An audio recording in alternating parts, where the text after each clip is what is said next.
Gusto de verte, querido Jaime. Gusto de verte, pero las noticias que nos traen aquí frente a frente no son del todo gratas. Tú publicas hoy que el día, en la fecha, 15 de agosto, 2 meses y una semana luego que la NOAA declare la presencia del niño global, el Buró de Meteorología de Australia no declara aún el niño global. Así es. ¿Esto qué consecuencias trae? Toda la información que nosotros vamos a leer y escuchar y ver de fuentes extranjeras sobre el niño habla sobre el niño global, que es el calentamiento, o la niña global, enfriamiento del Pacífico Central, cuyo principal impacto para nosotros es la generación de... está en estado de alerta, o sea, todavía no ha sido como definido el niño como tal. Esta es una discusión filosófica, técnica, científica, que a nosotros no nos compete. No se puede declarar oficialmente que hay niño. Lo que a Perú le afecta es el niño costero. Correcto. El Océano Pacífico ocupa la mitad de la superficie de la Tierra. Cuando hay un niño se calienta una porción muy extensa del océano.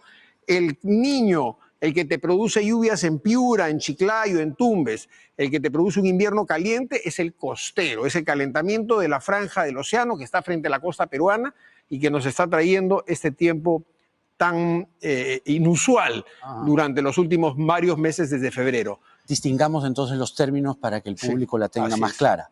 El niño global no es lo mismo que el niño costero. No es lo mismo. Tenemos que preocuparnos del niño costero. Así es. También tenemos que preocuparnos del niño global porque cuando el niño global se desarrolla y se intensifica, tiende a tener una propensión a que en el verano en el que sucede, nuestro verano, en el hemisferio sur, favorece la presencia de sequías en la sierra y en la selva peruana, principalmente sur y central, ¿no? Eso es malo, ¿no? Todos siempre estamos preocupados en el tema del niño, lo que hoy es el niño global, que es el niño, acá en el Perú lo llamamos el niño del centro del Pacífico, y el niño costero era lo que antes juntos sumados lo llamábamos fenómeno del niño. ¿Explica malo? Cuando dices malo. Es malo. Es malo. Es malo porque tener una deficiencia de lluvias en el verano es un problema importante para el Perú. Nuestra economía se mueve por el agua. Así y consumimos agua. Mira las reservas de Sedapal. Las reservas de Sedapal, 70%. Sí, no están en un nivel alarmante. Yo no creo que tengamos ningún problema yo trabajo con Sedapal hace 20 años. No creo que tengamos ningún problema de abastecimiento de agua este año. Pero si tenemos una sequía importante, como por ejemplo la que tuvimos en el Niño moderado, entre moderado y fuerte de 1992, en el próximo verano, en la Sierra Central, sí vamos a tener problemas. Ahora, no solamente es el abastecimiento de agua de Lima.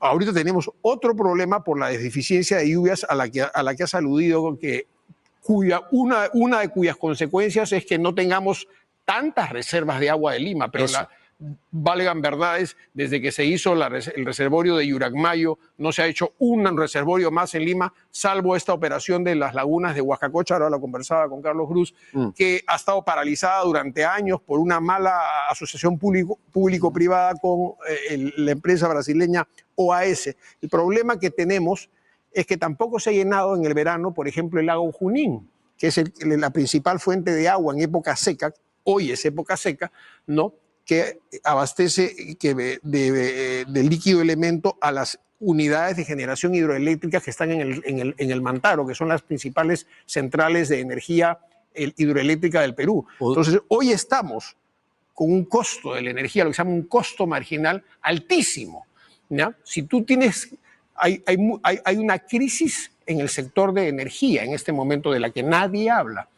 Las empresas que les venden, por ejemplo, a Luz del Sur o a Edelnor, en el caso de Lima, ¿no?, han comprado su energía, las distribuidoras a generadores en contratos que se hicieron hace varios años y que abarcan un número de años.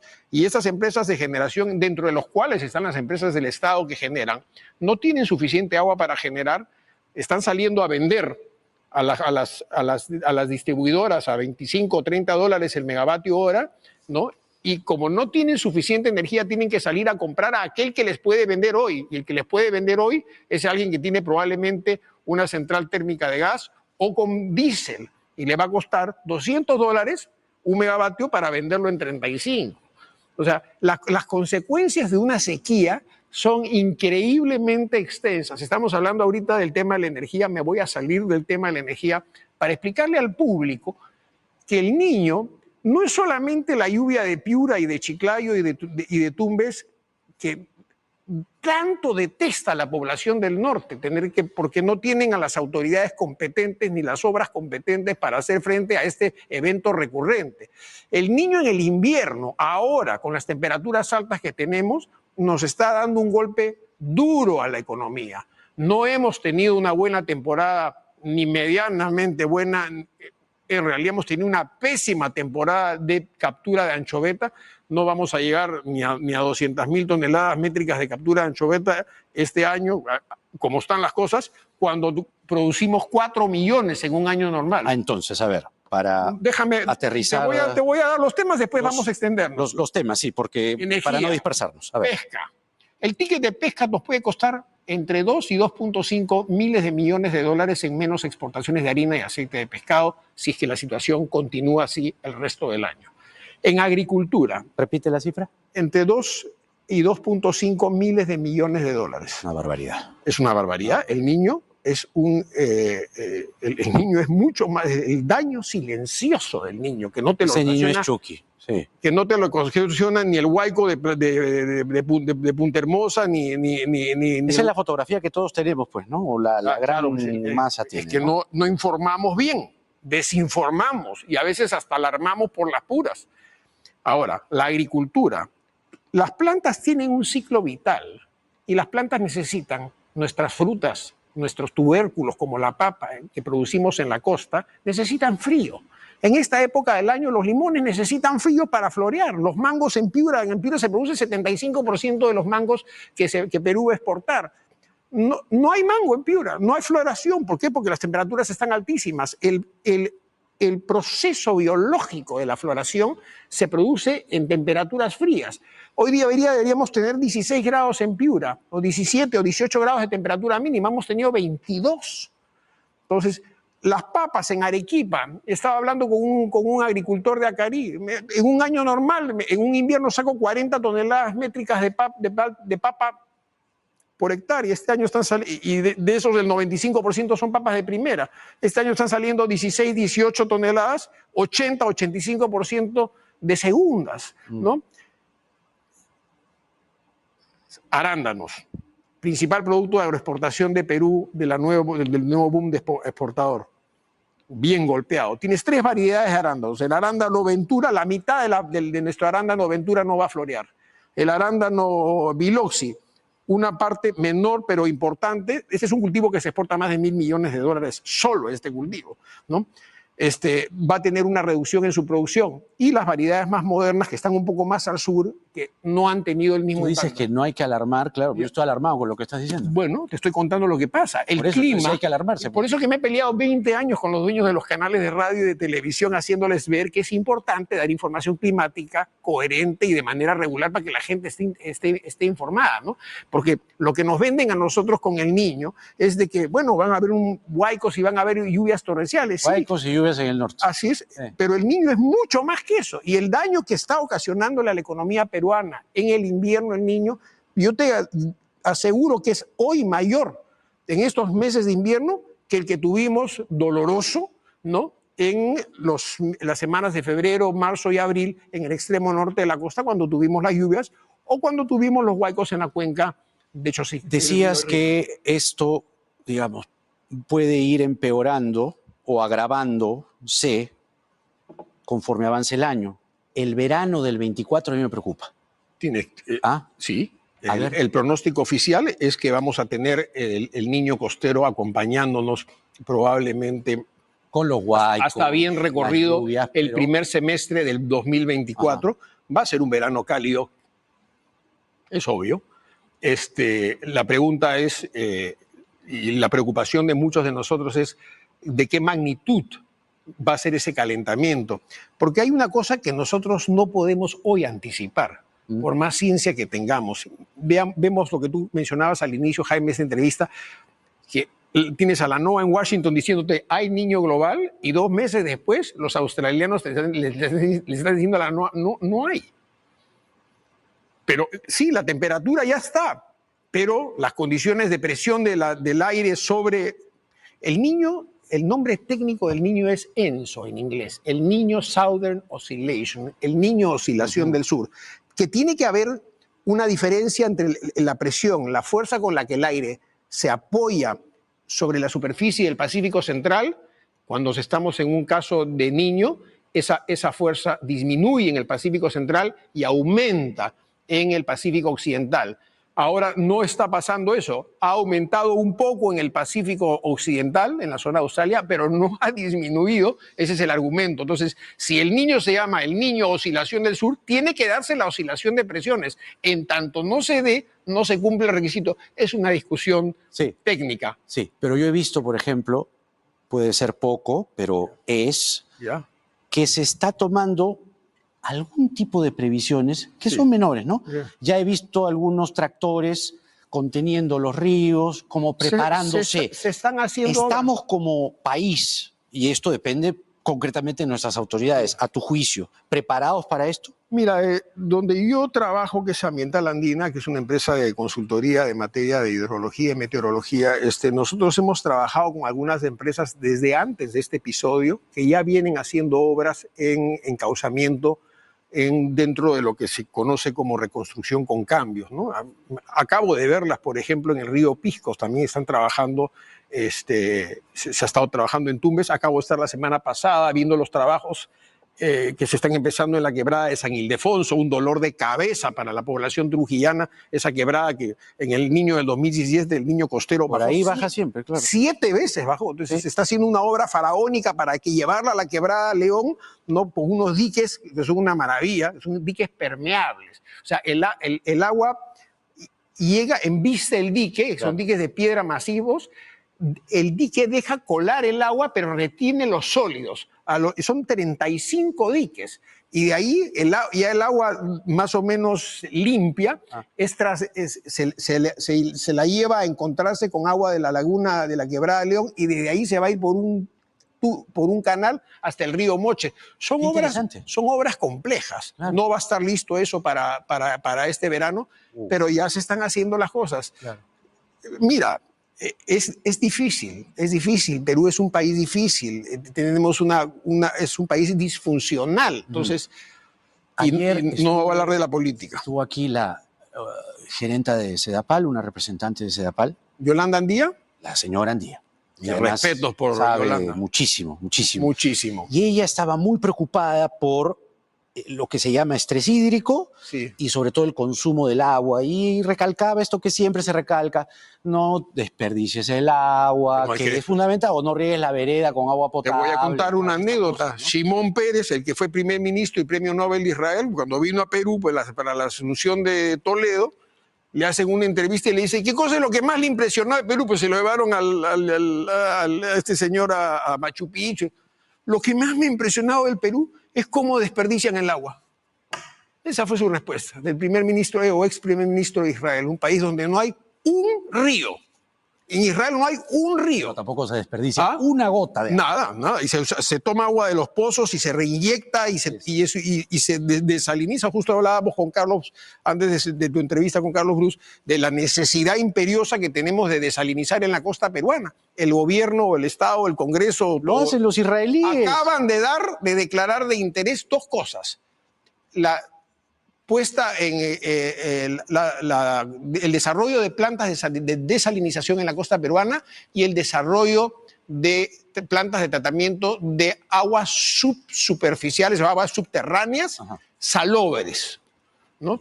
Si tú quieres poner hoy, mi querido Jaime, una chacra de 20 hectáreas para sembrar camotes y tu fuente de agua es un pozo, te va a demorar 1 año y medio obtener los permisos para hacer ese pozo. ¡Qué horror! No puede ser. Entonces tú te estás preocupando para hacer un pozo. Ahora anda, ponte a hacer una obra de reconstrucción. No, lo que está preocupada la gente, porque ayer la entrevista fue muy comentada con Yolanda Andía, está preocupada en la posibilidad de que hayan recortes de agua. ¿Tú ves eso como una opción? Yo no veo ese escenario posible Este año. este año. El Así próximo. Así es. ¿Y el próximo? No tenemos una bolita mágica para saber No hay datos que te pueden hacer prever algo. de qué magnitud sería la deficiencia. No te pido que vayas a la bolita mágica. Tú tienes Sí. datos y los datos hasta ahora no te pueden dar una luz sobre eso. No quiero adelantar un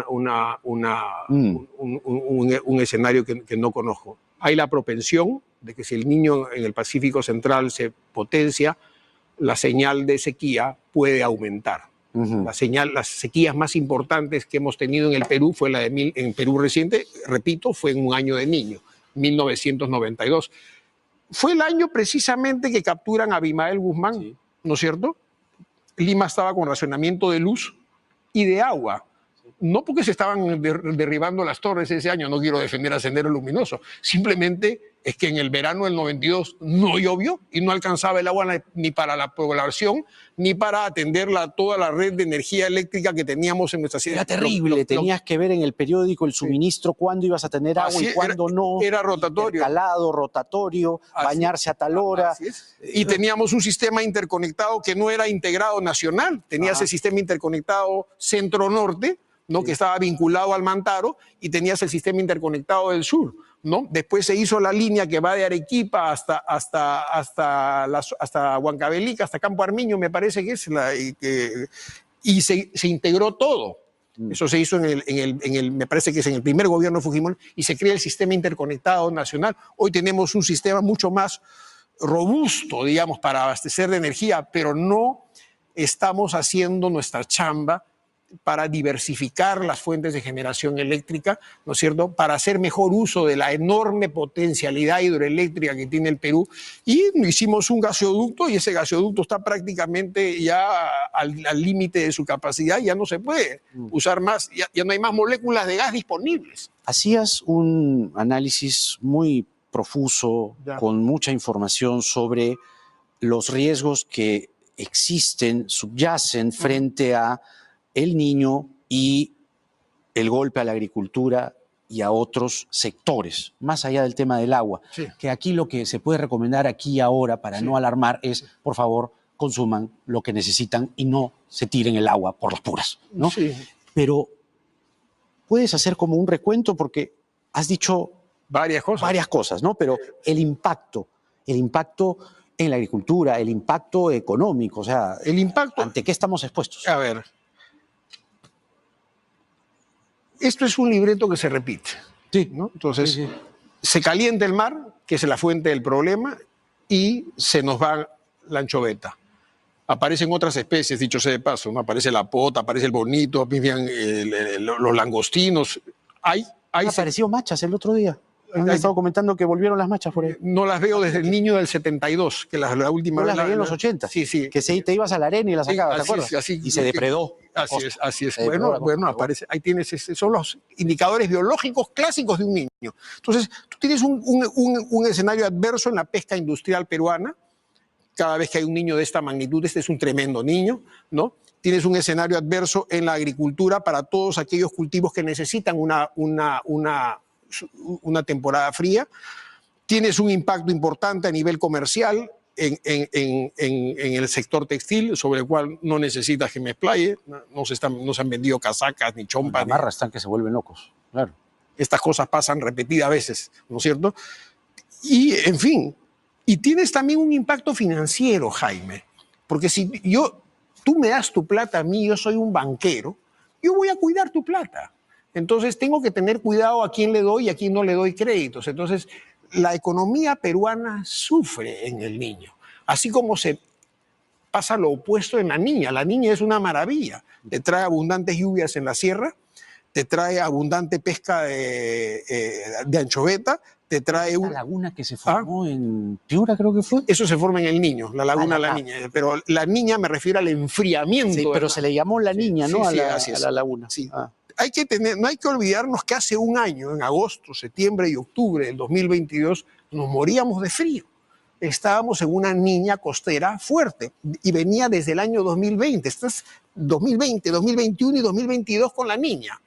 Las únicas 2 veces en la historia moderna de la climatología que hemos tenido episodios de 3 años seguidos de la niña, cosa que nunca sucede con el niño, han sido sucediendo a dos niños importantes. El niño del 7273, que fue un niño muy fuerte, que arrancó en marzo, parecido a este, duró todo el año, empezó a llover en el norte en enero de 1973 y en febrero se cae, colapsa. Y después, tras el niño del 9798, también tuvimos 99, 2000 y 2001 con la niña, ¿no? Ahora ha sido al revés. 3 años de la niña acaban produciendo un niño costero importante. Claro, mira tú. La naturaleza tiene sus formas de compensarse. Sí, sí, sí.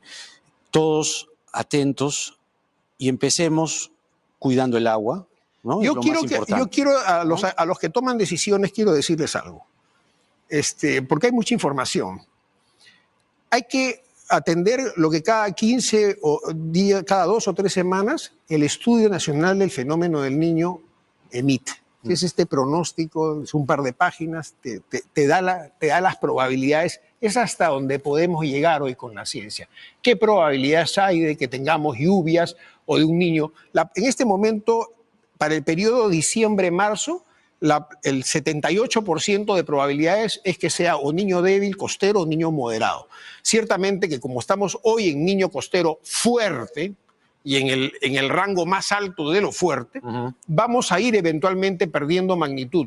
Es más importante empezar el verano en niño moderado y terminar en niño débil que empezar en niño débil y terminar en niño moderado, porque la época más dura de lluvias es marzo, y mientras más débil llegue el niño a marzo, menos impacto en términos destructivos sobre la infraestructura generaría. Hay mucho pan por rebanar, hay que seguir de cerca los pronósticos del ENFEN, que es el único ente en todo el planeta Tierra que hace pronósticos del niño costero. Todo lo que usted pueda leer en distintos medios y en las redes que provenga de otro país hace alusión al niño en el centro del Pacífico y sus impactos globales, no sobre el Perú. Precisión importante. El hombre del tiempo, Abraham Levy. Gracias por la invitación. Gracias, Abraham, por estar aquí. Vamos a hacer la pausa y regresamos para hablar de Milei, Javier Milei, el ganador de las primarias en la Argentina, que ha llegado a este primer sitial con propuestas como, y cito, dinamitar el Banco Central o desaparecer más de 15 ministerios, dolarizar la economía argentina. ¿Qué significa Milei en la Argentina y en el contexto latinoamericano? Vamos a conversar con un periodista desde Buenos Aires para que nos diga cómo está la Argentina el día de hoy, que por cierto el dólar se ha disparado. Esto es Octavo Mandamiento en el horario estelar de Canal N. Ya venimos.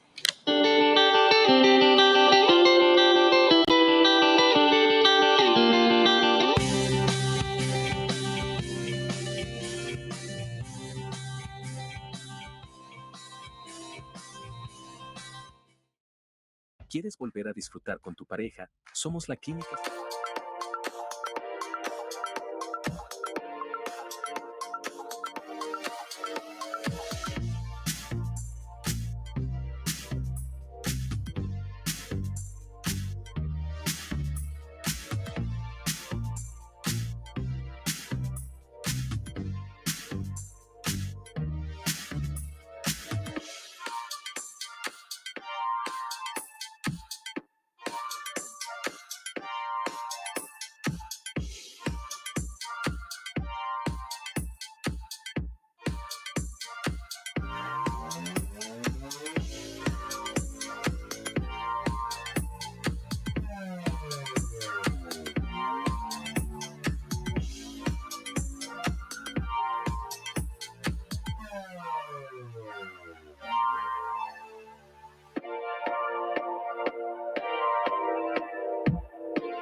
Su oferta es dinamitar el Banco Central.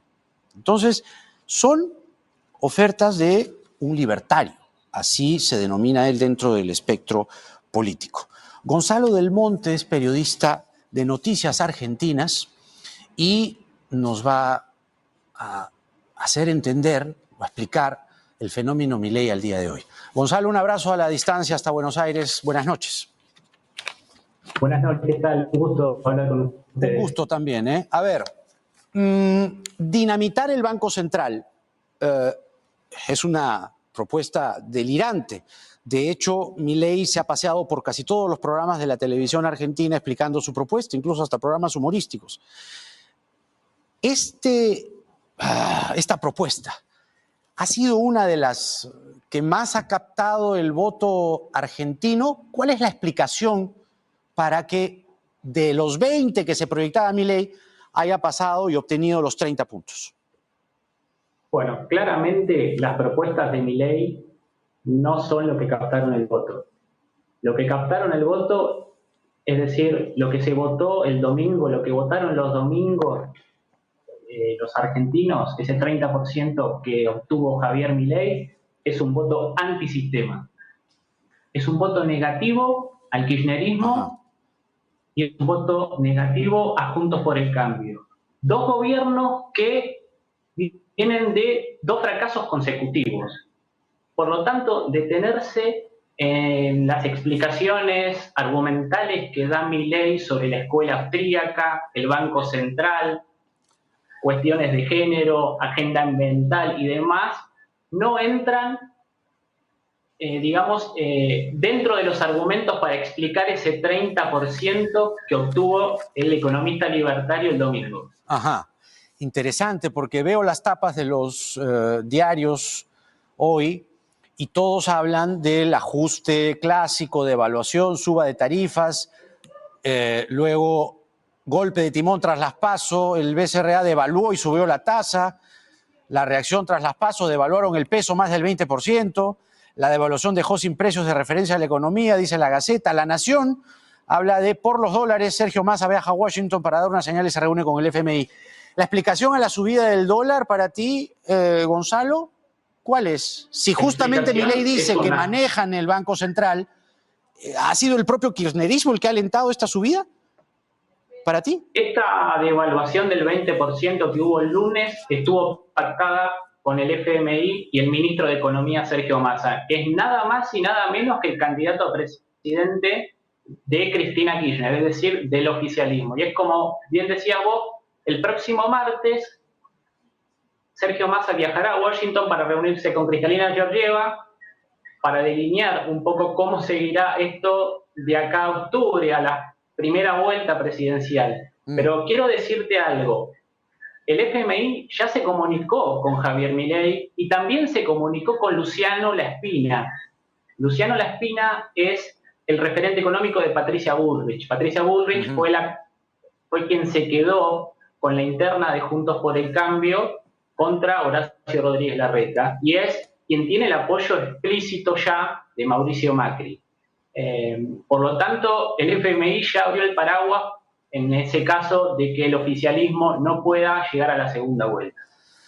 Ahora, hay una declaratoria de guerra abierta, políticamente hablando, de Milei contra el establishment. Y el establishment es, claro, la clase política, pero también la clase empresarial, ¿no? El peronismo es, pues, digamos, compartido por tanto la clase política e incluso por la clase empresarial, ¿no? Dentro de esta clase empresarial, por cierto, hay mercantilistas que han hecho fortunas con la corrupción a lo largo de varios gobiernos. ¿Tú crees que en este momento hay pánico en el establishment por lo que ha ocurrido con Milei? Yo creo que sí. Incluso en el mes de abril se realizó un evento muy importante que se llama el Foro Yao Yao.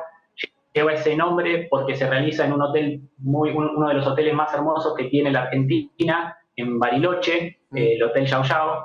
Y ahí se juntan una vez por año básicamente el Círculo Rojo, el empresariado, y Milei no tuvo un buen recibimiento, incluso cuando él dio su discurso, porque te explico, este año recibieron a todos los presidentes, obviamente.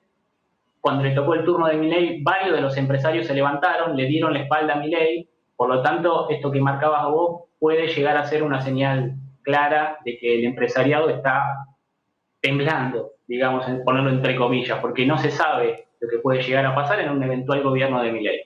Eso, ¿no? Porque tienes este pánico que tú confirmas en buena parte del establishment argentino, tienes el anuncio que no ha sido silenciado, sino amplificado por el propio Milei, con una pizarra y una línea burocrática, desapareciendo ministerios como turismo, cultura, ambiente, lo cual acarrea, y otros muchos más, lo cual acarrea que una masa de trabajadores